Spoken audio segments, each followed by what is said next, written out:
أعوذ بالله من الشيطان الرجيم.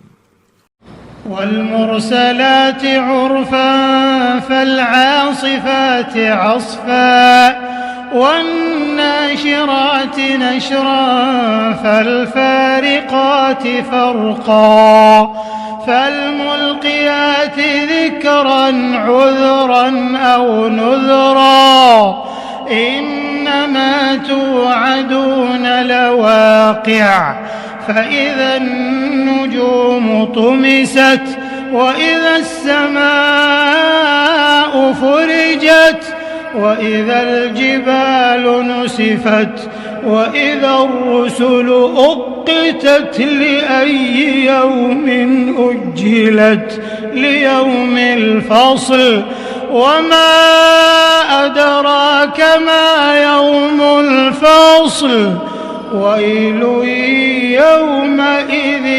للمكذبين.